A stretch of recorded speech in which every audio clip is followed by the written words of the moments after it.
webinar about how to handle tilt. Let me make sure that everything's running smoothly.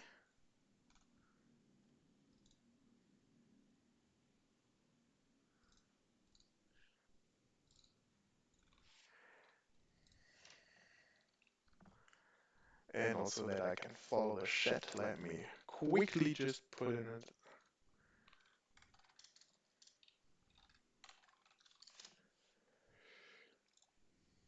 Okay, chat is working well. Nice. Hi, Leo. Okay, perfect. So, we just wait a few more seconds. Yeah, we'll like give it a minute or so to see. Wait for some others.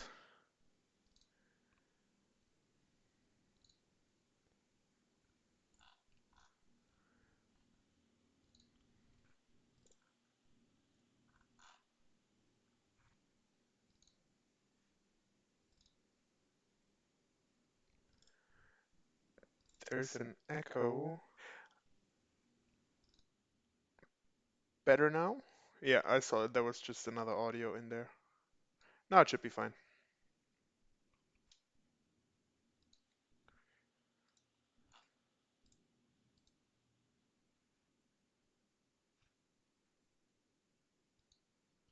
Yeah, I think it should be good now. Okay.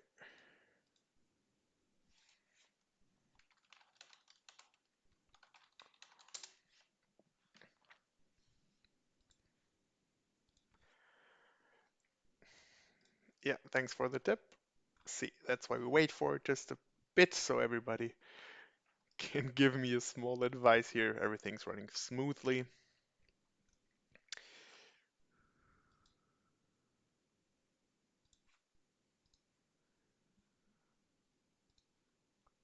Okay, I think, yeah, let me quickly check here.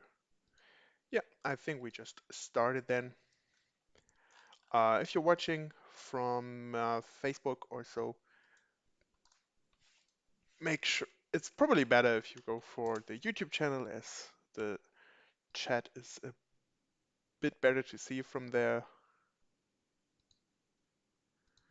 But anyway, not that big of a deal. Let's just start now. So yeah, today's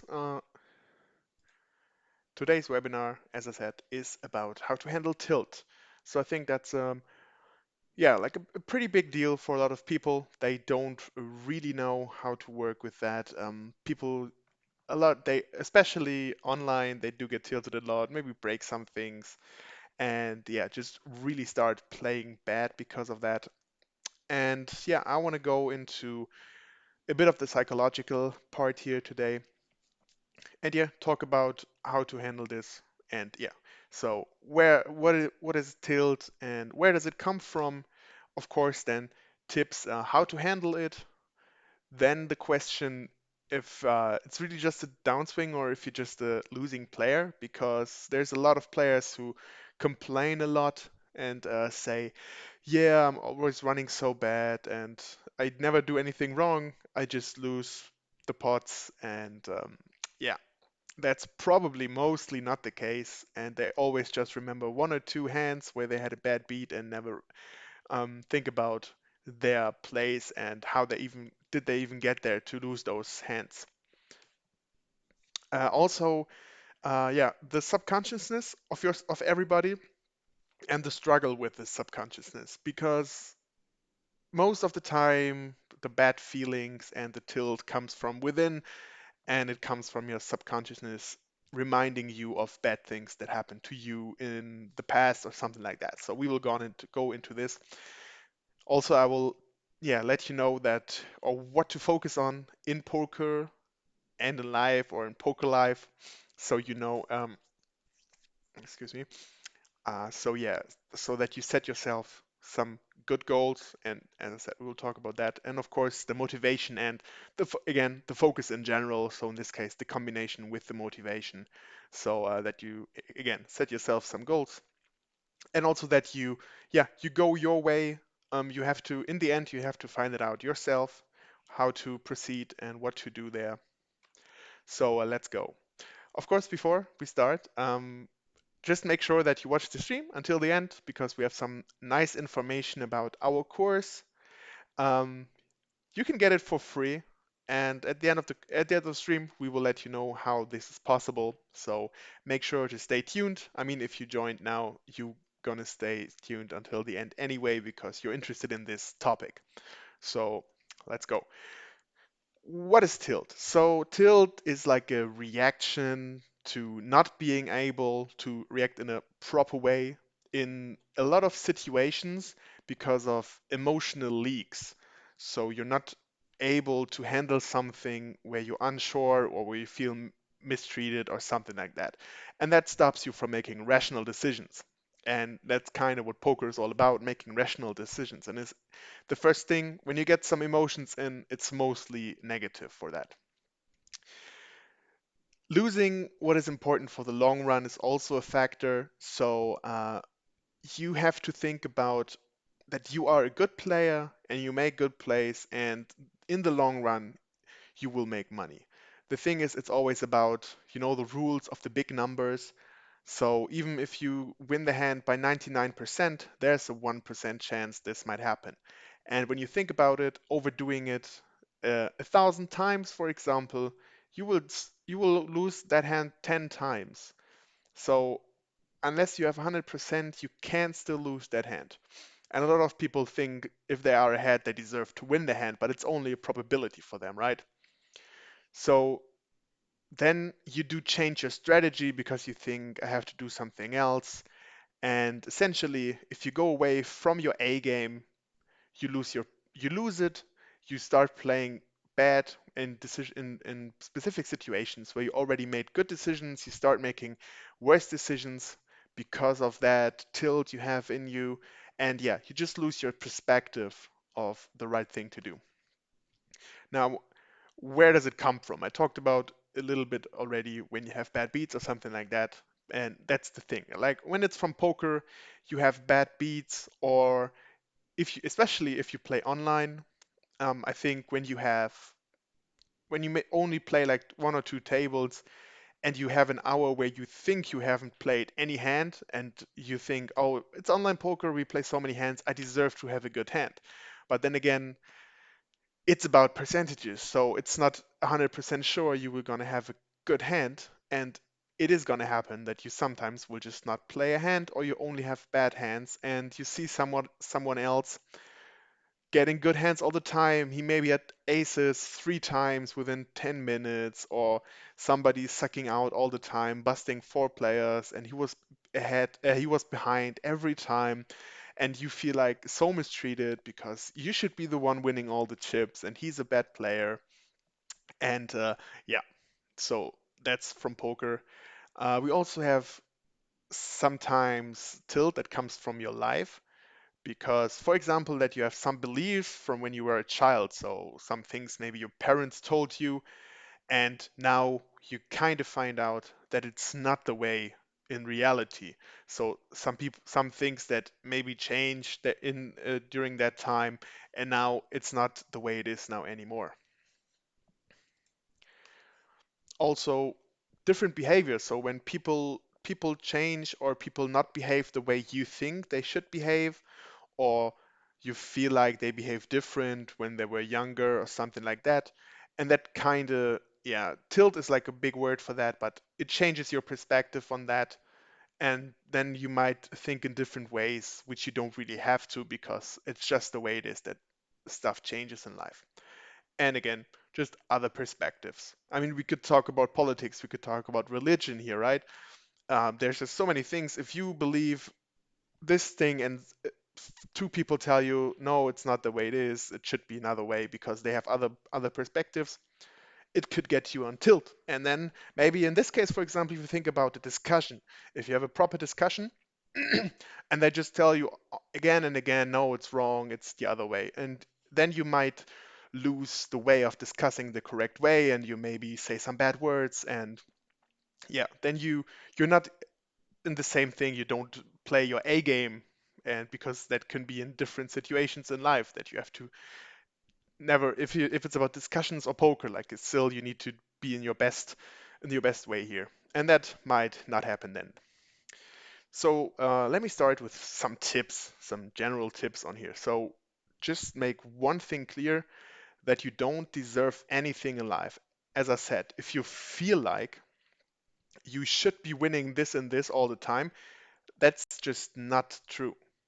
You can maybe, like, you have only a percentage, as I said, that you might be winning the hand, but it's not 100% sure for you. So keep that in mind, and yeah, go from that. Just need to quickly change a few things here right now.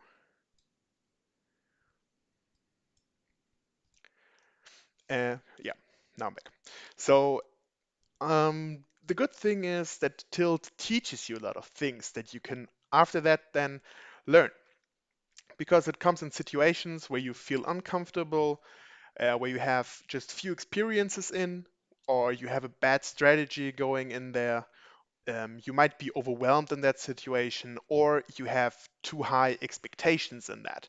And again, we can put that into poker, but we can also put that in life. So if you have a bad strategy, for example, you go to a job interview and the strategy you have is not, you think you have a good strategy, but then there's one or two questions and your strategy is just gone. You don't know what to say to that, and yeah, you don't know what to do, and suddenly you lose your A game, you can't answer properly, and you will maybe not get that job. So you see, it's always eligible for both sides. If you put my head a little bit away here, the thing is here then, if you prepare for those situations enough, you can overcome the tilt that usually comes with it. So as I said, if you have a bad strategy and they suddenly ask you one or two questions and you can't really answer them, if you prepare more so that you know, okay, maybe there could be this question that I would not be able to answer, you know how to maybe go around there or give them an answer that might be good enough for them, right? So you don't have to do a perfect strategy at all, but if you're good enough, like in every aspect of what might come, then you can react. And again, it's the same in poker.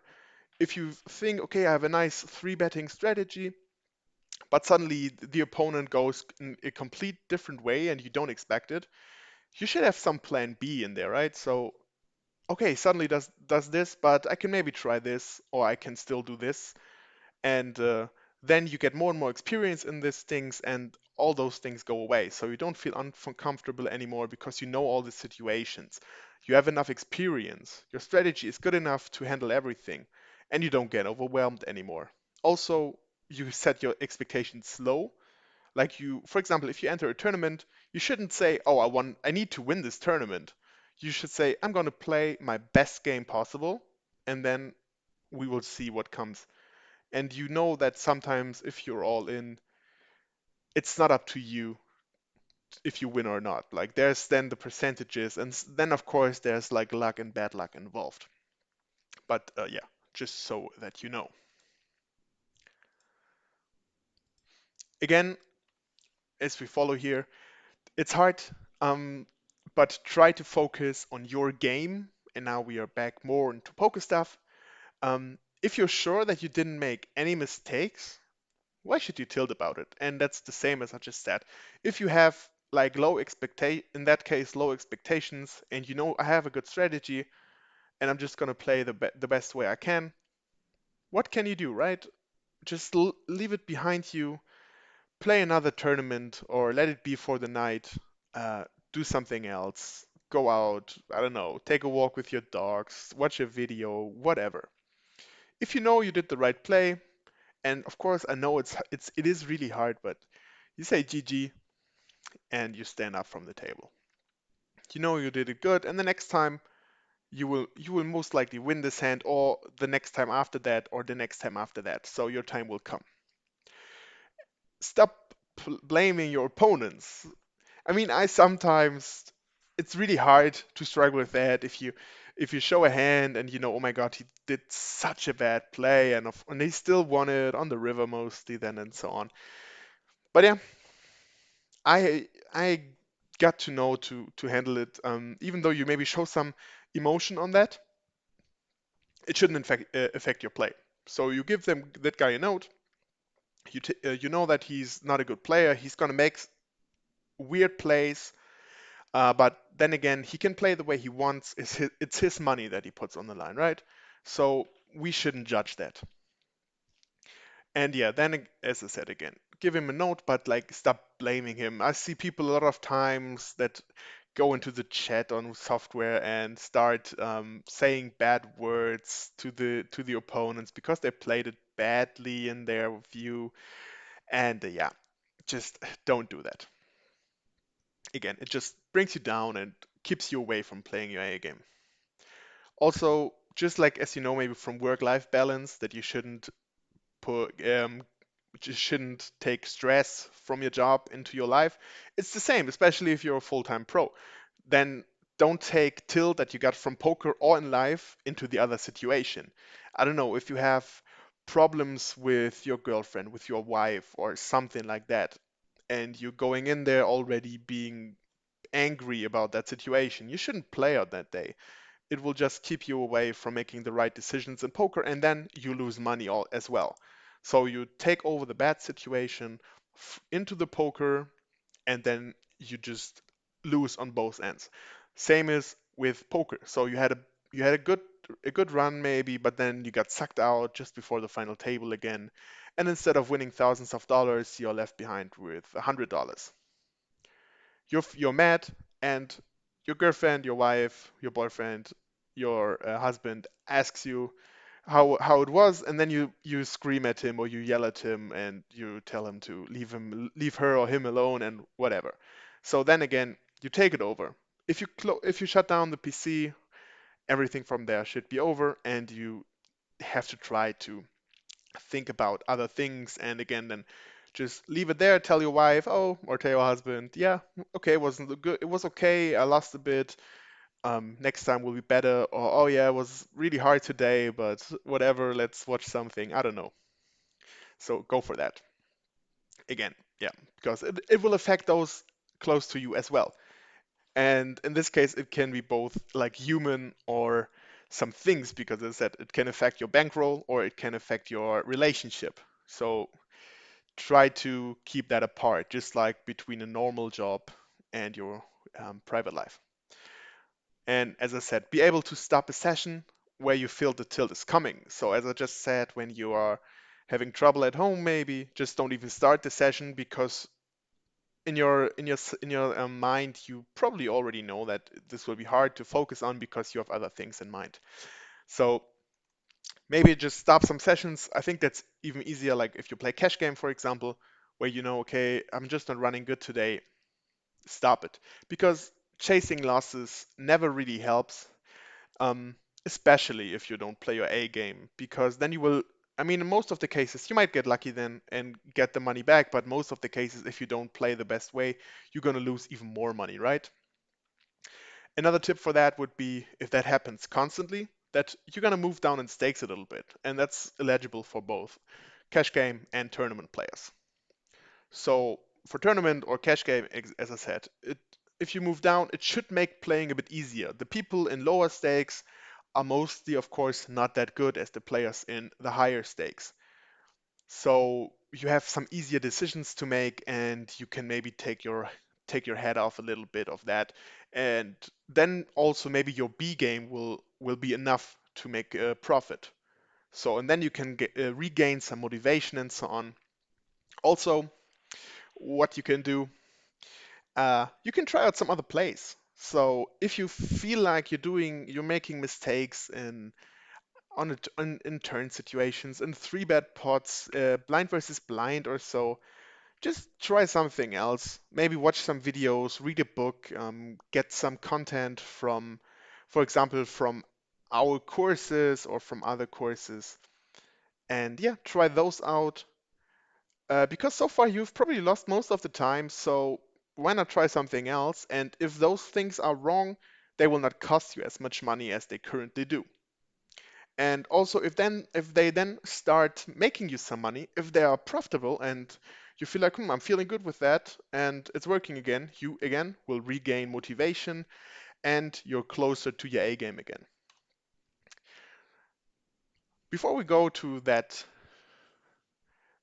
to the picture, let me show you the rest, of course, here. So that's the question here. Is it really a downswing or are you a losing player? And therefore we have the chart here. As you see here, for example, you maybe know this from Hold'em Manager too. So that's just more or less like a random chart here. The green line is the net one line, and the orange one is the all-in EV. So meaning when you're all in, this is the expected value, and that's what you've actually won. And then you can see, oh boy, look at this. This is like 500 big blinds here right now, just as an example. So you see, wow, I'm running 500 big blinds under EV. The thing is, again, that's just math. So you have percentages, and in this at this time after 10,000 hands, which is not a lot, or in this case after 12,500, okay, you're running a bit under the expected value, but yeah, again, it will change. And if you only think about this small part, if you only look at this here, it's like, wow, I'm running so bad. But for example, if you start at the beginning, you were running above it. And if you look at it the whole way, you see it's getting closer again, and then it's running pretty even, and suddenly, boom, you're winning spots more often than you should be, and suddenly your net one is even higher. And that's like after 35,000. And when we go a bit further, you see, then it goes down a little bit, it goes up. And yeah, that's just the way it is. It's pretty swingy there. But the important things is if you have the blue line, which is the one without showdown, if this one goes up, and the red one, which is in this case not the best, but it should be like closer to zero. But again, if you don't lose that much here, because that's the one, oh no, that's the one with showdown. I'm sorry, and that's the one without a showdown. So if you have those two, um, yeah, at least the red one close to zero and the blue one goes up, then it's all fine and you're doing it pretty okay. But yeah, as I said, so use the software. If you take a look at the stats, they will show you the truth. And exactly, the graphs will probably not be that far away. And again, you have to have a look at the bigger picture. So yeah, look at the sample size and make sure you have enough hands for this lines or this graphs to even tell you something really. So yeah, make sure that if you see that, if you say, oh, I'm running bad all the time, have a look at this and it will tell you if that is true. I mean, if the green curve is going like the red one and the orange one is going as it is, then you could maybe say, well, I'm running really bad. But to be honest, this graph is probably a graph of thousands of other players, and it's not only you that runs bad. Everybody has days or maybe weeks or months where he's running bad and he's losing money.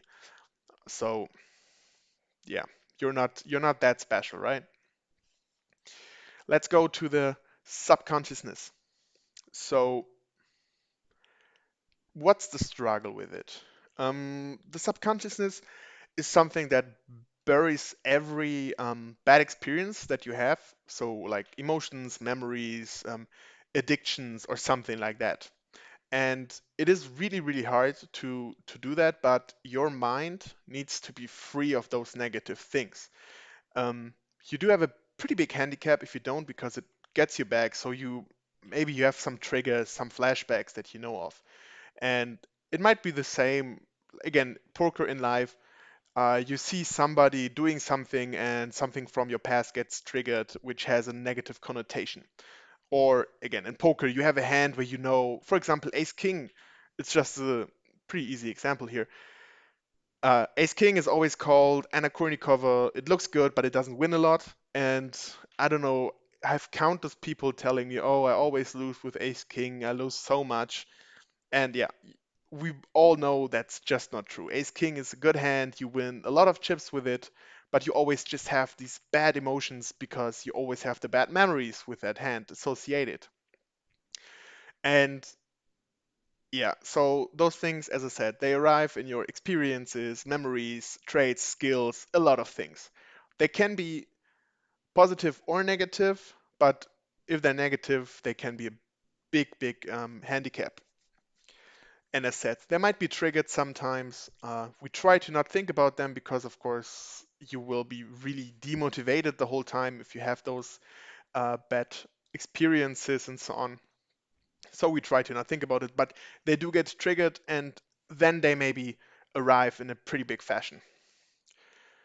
Last but not least, about this topic here, the experience that we have in our lives that holds us kind of back to change because if we try to do different things and not think about it, we can't really battle with our subconsciousness because it always wins in the end. It's deep within ourselves and comes up whenever it wants. So the best way to handle it is to make it your partner and yeah, instead of working against each other, try to work together in some way and to achieve more in life. I know it's really hard, but you can do that. You can maybe do meditation um, or talk to a psychiatrist or something like that to get those things, those bad memories you had in life back, or try to associate them with good things you have now. And in that way, your subconsciousness works together with you, and yeah, he or it allows you to have less and less negative emotions, but associate them with more positive things, which is pretty nice. And yeah, that way we already come to what to focus in poker life. So number one, stop complaining. We all know we do it a lot. I do it. I still do it. I try not to complain too much, but it happens often enough. Mostly associated with the ego. If you, for example, I don't know, if you watch football, for example, it's always, yeah, I could do that better. Those, they are so bad, they are so bad, but stop it. It will not change anything. Leave it behind. It holds you back, especially from showing your weaknesses. Um, if you complain a lot, that maybe is also like for me as example, I don't know, I had a few surgeries, I can't really play football anymore, so it doesn't even make sense to tell them, yeah, I could do that better because I know I can. So why not just let them do what they do and show that you have a, I don't know, show that you're not good enough for that or something like that. That's maybe a weird example, but I think you know what I'm getting at, right? So again, this is linked to both to life and to poker. Just make the right decisions and don't care about the outcome. I said that in one of the earlier slides, but I think it's really important here again to focus on that stuff because if you know you did the right thing, just you can't really do anything about that, right? Go on. No, if you're not sure, and as I said, like in poker, you can look it up again on Hold the Manager or IC or whatever. You know, okay, I made the right decision. I lost. Never mind. I had a 60% chance to win this hand, so in out of the next 9 times, I will win 6 times. So it's okay. Nothing you can do. And then again, the next thing is linked to that. So stay up just one more time than you were hit. If you feel like, so for me, I had a pretty bad run this year so far. Uh, I won like one or two bigger tournaments, but the rest of the time it was just really not working for me. But yeah, after every session, you stay up again, you put in the grind on the next session, and eventually a good result will come, and it will show it would show the hard work you put into there, right? So that's just what you kind of need to do. Also reflect more. Also, that's again linked to what I said earlier about, for example, complain about bad players. If you call them a fish or whatever, why don't you first think about, okay, should I have maybe done something different in this situation? How did we even get there? Maybe again for poker, I could have just folded that pre-flop. That was pretty loose from me. So maybe if I just fold that pre-flop, it's never gonna happen. Or maybe I should do another flop sizing. I should bet the turn instead of checking, so he can't hit the river anymore because he would not call it, and so on and so forth.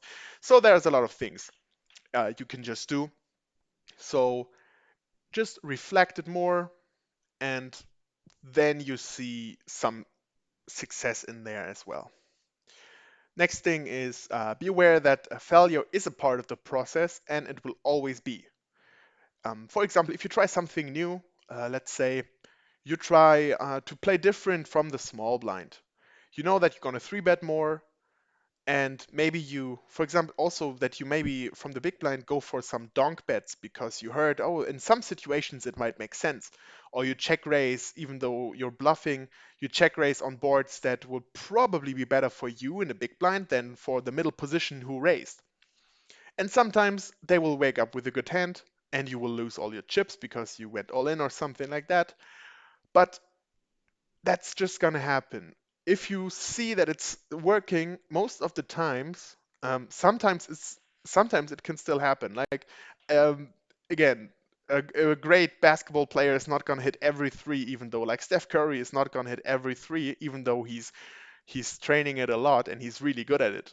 He will still sometimes not make the important shot a few seconds before the end of the game. So accept that. And last but not least, set some goals. And I will talk about this more in the next slide as well, because they should not be monetary, so not about money, but maybe then game related.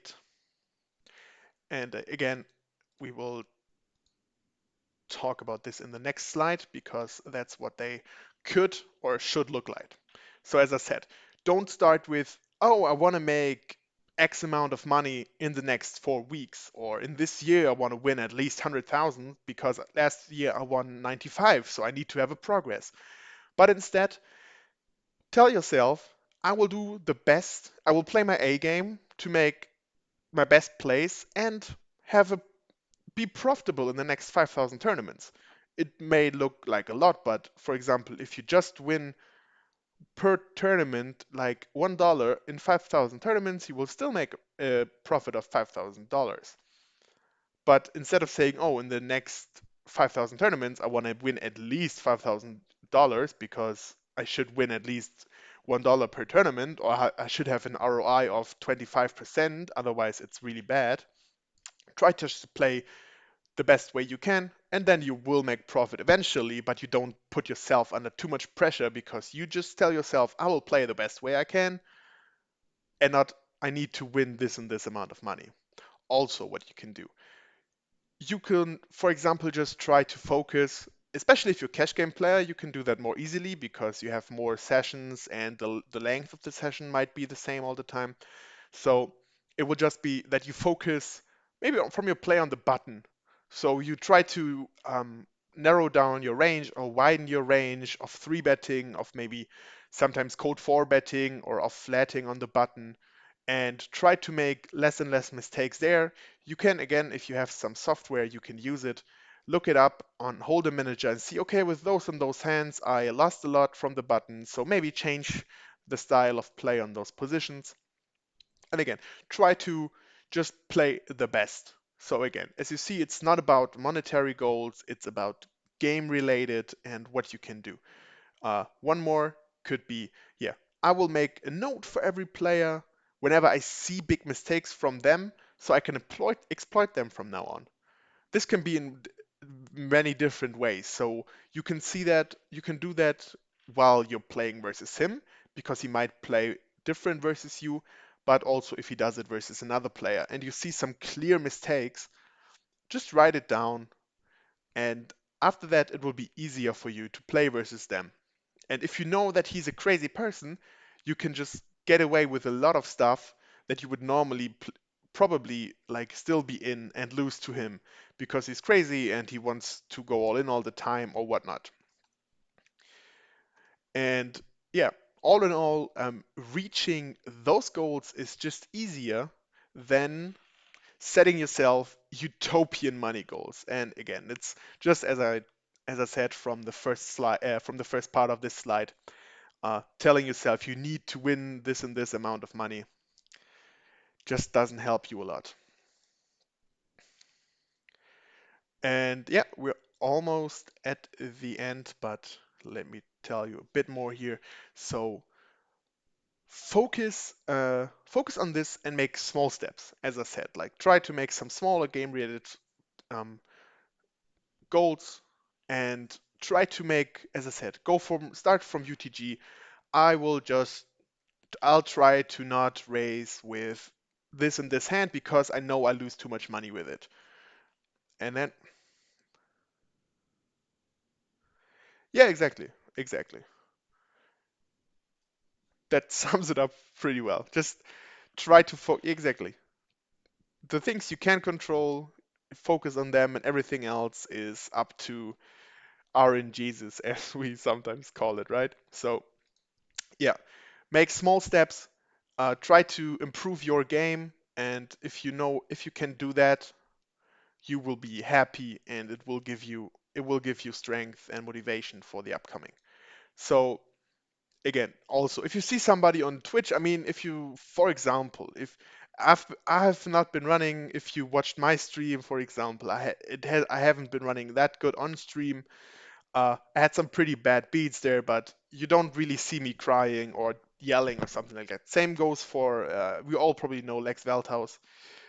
If you see him on the big series, he's been losing a lot of money and he had so many bad beats in there, but he still comes back and also he's losing way more money. So even though I have maybe the same bad beats, he loses like 100 times the money because he's playing way bigger. So if you see those people, and not only Valtos, but if you look at someone else who's been running in God mode for maybe in the last 2 years, he's winning tournament after tournament after tournament. That's probably not the person you should look at, right? It doesn't help you. It just tells you, like, especially if maybe he's in the same age or so, and you think, wow, he's been running so good. I don't ever win this much money. I'm never that lucky. You don't know what they're doing behind the camera. You know, they probably put in tons of hours of work or play even more. You just see like a few tables on the stream, but they have open like probably 20 tables or so. And of course, they're gonna have a few big, deep runs there. But when you see the buy-ins and so on, they mostly don't even make that much cash then at the end because they had so many buy-ins. And yeah, it just doesn't help you to focus on those. Focus on yourself. And as Net Business Bro already said, like, yeah, focus on yourself, try to control the things you can control so that you are a good player, you make the right decisions. If you feel comfortable with your play and if you know that you did the right thing in that situation, but you still lost it, so what? As I said, there's hundreds of thousands of players who have that in the same way, but you have an advantage over them because you don't let it affect your play. You know what happens? I mean, sometimes you can maybe even, I don't know, you fist bump the table or whatever, but it shouldn't affect your play. So you can maybe show a small emotion, and that's it. After that, you go back, and maybe as a lot of people say from the online players, like go into like some kind of a robot mode and just again focus on the tables and play the same way you always did because you know it's profitable in the long run.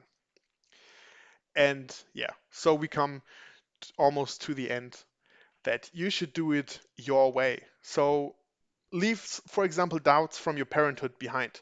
So, as for example, if you've been raised really traditionally to get a job, to have a great education, etc., if you're into poker, I mean, for me, it took also some time. I won a lot of money when I was 18, starting playing online poker, and I was struggling or thinking about doing it full time and going for it. But then you had the thoughts of your family like you should have your graduation, you should study, probably get a good job, like my parents, they have safe jobs and so on. So if you tell them about poker, the only question I always get is, but how much did you lose? And not, oh, that's so nice that you won so much. We believe in you and so on. Even though they do, they still want me to have like a safe income, right? And that's not given in poker.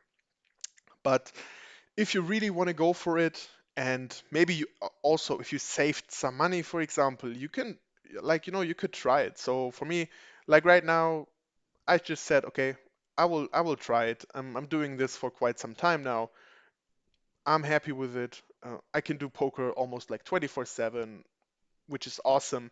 But it took me a lot of thinking to get behind that. So to leave that from my parents behind, even though of course I value their ideas and their input on that, but then it's like it's your life, so you know try to do this. And as I said, like sometimes those beliefs and the doubts you have, they hold back and they keep you from showing your true potential because you don't think you can do this. And yeah, the thing you have to do then, I mean, you have to feel comfortable with it, of course, but then like free yourself from these social chains you kind of have. Um, and I know it's hard, it takes a lot of time.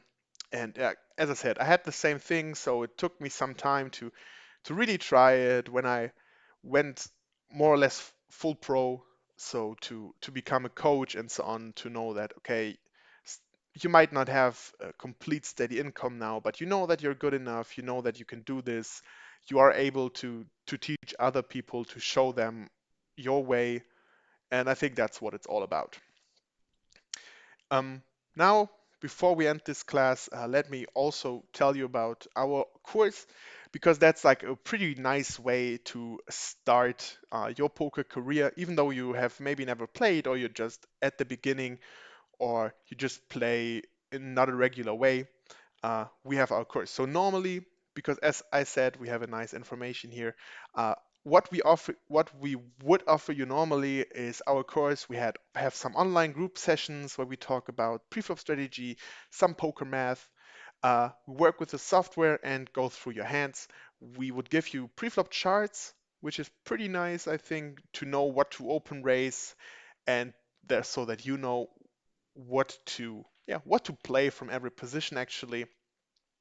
And also to personal coaching, so individual coachings with me or with one of our other coachings, where we would talk about your leaks, your problems, and already start building a plan for future individual coachings.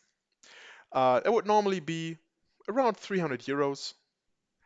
And luckily for you, you see how happy that guy over there is. The poker room will pay for your education. So the only thing you have to do is hit the link in the description below and start right away. You can then contact one of our managers and they will explain you everything. So basically, what it is about is that you play on the website, on one of our partner websites, and by creating the rake, when you have created a certain amount of rake, the poker room will just pay this course for you. Sounds pretty nice, I'd say. I feel like there's a lot of nice stuff in there to start your poker career. And again, we have also those individual courses in there. So if you already know what your problems are, but you can't find people that help you, like YouTube is not enough, Twitch stream is not helping you, books are not helping you, or forums are not helping you, you have you have personal coachings, like we can have one-on-one contact together to talk about it and have a strategy to make those problems go away or find different solutions. And as you see, could also talk about this psychological or mental stuff in there, just such as you wish, what you need. Uh, I'm practicing all those things, like I'm playing poker, I'm studying the whole day anyway, so I know what I'm talking about, and I'm happy to share those insights with you. A lot of talking has been done from my side today. Let me know if you have any questions about anything from here. I'll just be yeah, waiting here for a few more minutes, I'd say. If you're not sure about some stuff, if you have any questions there, if you want me to go back in a slide so you can take some notes out of that,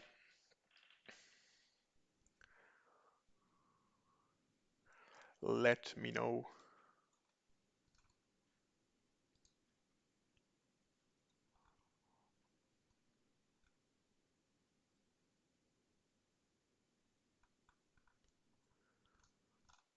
By the way, also if you have more time after that, if you get our, as I said, you can get it for free. So if you're quick, you might be able to get it because in yeah, in just a few minutes after this stream, I will have our private group session where we will today talk about strategies of multi-table tournaments.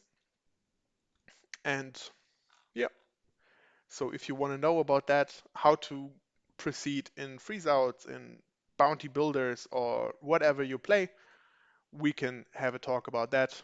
And again, you can there just ask me questions in every way you want, and I'll happily answer all of those.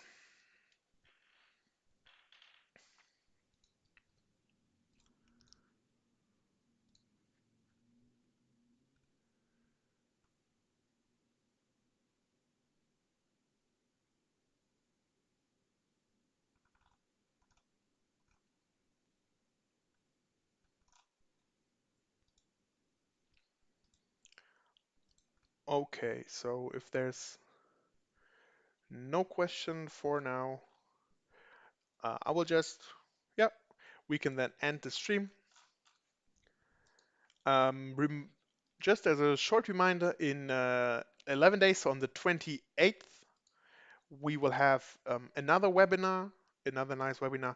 In this time, I will talk about how to prepare your schedule for tournaments. So it will be about how maybe some Excel sheets you can use, or why is it good or why is it bad to use that, and how to do it in the best way so you don't really have a lot of work with setting all this up. I'm happy to see you there again, but for today, this is it then. Thanks again for watching, and yeah, I hope to see you in either one of our group courses or in an individual course, or maybe next time in one of my playing streams. We try to do those regularly as well, so you can see if you're interested in having one of the individual coachings, you can see what you're getting, so you can see how I play, so that you know what I can show you. And yeah, so again, thanks for watching today. Uh, I I really liked it. I think by doing this presentation, I learned quite a lot. So I hope you learned some things as well. And yeah, make sure to subscribe to our YouTube channel, tap the bell so you don't miss out on any video, and also follow us on all our social media. You can see it in the description below as well. And yeah, then see you guys next time. Bye.